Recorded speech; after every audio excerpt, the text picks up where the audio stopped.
Report. I'm Amy Goodman with Juan Gonzalez.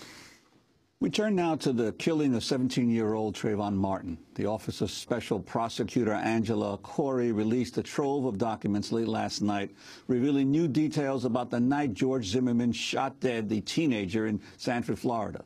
The evidence indicates a fight occurred between the two men, but police determined the deadly encounter between Zimmerman and Martin was, quote, ultimately avoidable if Zimmerman had, quote, remained in his vehicle and awaited the arrival of law enforcement. End of quote. The police also concluded, quote, there is no indication that Trayvon Martin was involved in any criminal activity at the time of the encounter.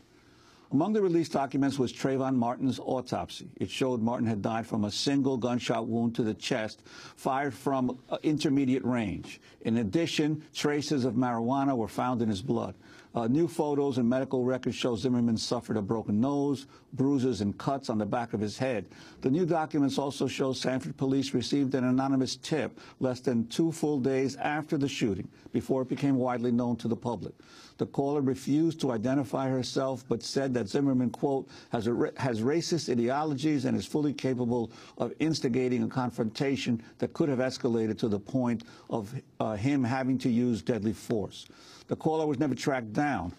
In a few moments, we will be joined by NAACP President and CEO Benjamin Jealous. But first, we turn to a chilling recording of the police interviewing Trayvon Martin's girlfriend. She and Trayvon were talking on the phone in the moments leading up to his death. I want to focus on that day, February 26th, when, you know, obviously he was unfortunately killed, and I'm sorry to ask you about this. But did you have conversations with him that day? Yes. Okay. At some point, did you find out that Trayvon was going to the store? Around 6 something. Okay. And did he tell you what store he was going to? No. Okay. He was saying going to the store. Did he say why he was going to the store? Yes. What did he say he was going to the store for? His little brother. Some food and some drink. Okay. Yeah, tell me what happened as he's talking to you when he's leaving the store on his way back home. It started raining. It started raining, and did he go somewhere? Yeah, he ran to the mail thing. Like, I'm sorry, what? Like a mail. Like a shed, like a mail area, like a covered area, because it was raining. Yeah. So did he tell you he was already inside, like the gated place? Yeah, he ran in there. Okay. That's when the phone hung up. Okay. I'm sorry. The phone hung up, and I called him back again. And what else did Trayvon tell you? And like. And I know this is difficult for you, but just take your time and tell us what you remember happening. A couple minutes later, like, he come and tell me this man is watching him. Okay. Did he describe the man that was watching him? Yeah, he says white. Okay.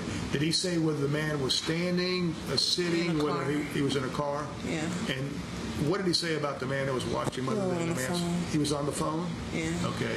And what did Trayvon say after that?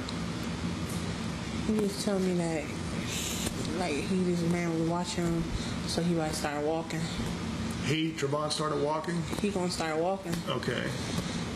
And then the phone hung up, and then I called him back again. And then I said, what you doing? He said he's walking, and he said this man is still following him behind the car. He told me to tell me, he put his hoodie on. So Trayvon put his hoodie on? Okay. Because he said it was still a little bit dripping water, so he put his hoodie on. So I said, what's going on? He said this man is still watching him, like, on the car. So he about to run from the back. So I told him to go to his dad's house. Run to his dad's house. Go to what? Run to his dad's house. To his dad's house? Yeah. Okay. So he said he about to run from the back.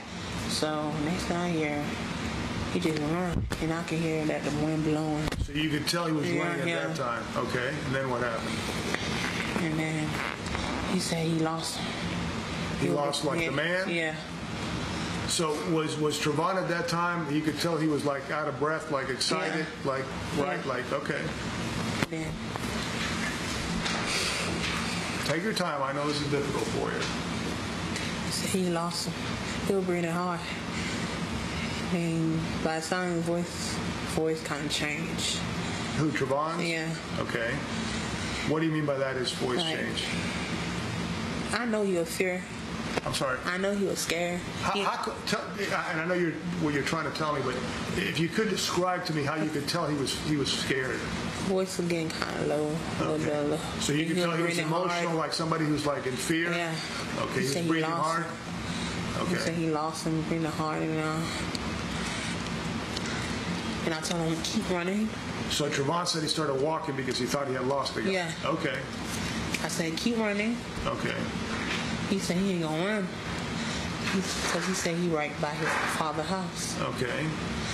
So, and in a couple of minutes, he said the man followed him again, he behind him.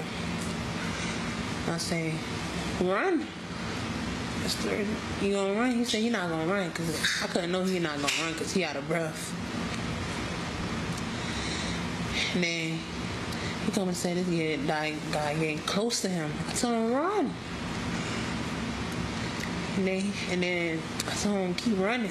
He not gonna run. And then he said, I told him, why you not running? He said, I'm not gonna run because he's tired, because I know he's tired. I'm sorry. Trayvon said he's not running because he's not going to run. He said because you could tell he was tired? Yeah. Well, how could you tell he was tired? He was breathing hard. Okay, real hard? Real hard. Okay. And then he told me this guy was getting close. And he told me the guy was getting real close to him. Next thing I hear, why you following me for? Okay, so let me make sure I understand this. So Trayvon tells you that the guy's getting closer to him. Yeah. And then you hear Trayvon saying something. Yeah. Right? And what do you hear Trayvon saying? Why you following me for? Why are you following me for? Yeah. And then what happened? I hear this man, like an old man, Okay. say, what are you doing around here? Okay. So you definitely could tell another voice that was Yeah. not Trayvon. Yeah. And you heard this other voice say what? Yeah. What are you doing around here? What are you doing around here? Okay. And I called Trayvon. Trayvon, what's going on? What's going on? This is you saying Yeah. that. Okay. Then I'm calling him. He didn't Right. answer. No answer from Trayvon. Yeah. It's there. I hear something like bump. You can hear that Trayvon. Somebody bumped Trayvon. Cause I can hear the grass. Okay, so you could hear there was something going on, Yeah. like something hitting something? Yeah. Okay. You can hear. I can hear the grass thing. Out of the, I Yeah. guess out of this, Yeah. out of the, okay. And then what happened? And then I was still screaming. I was saying Trayvon, Trayvon. And there was no response? Yeah. And then next thing, the phone just shut off. The phone shut off? Just shut Okay. off.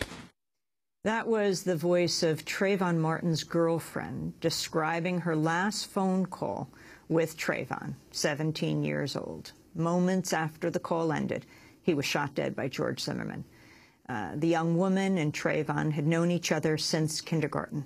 That recording of her being interviewed by the police was released last night, among a trove of hundreds of documents and audio recordings and photographs as well. To talk more about the Trayvon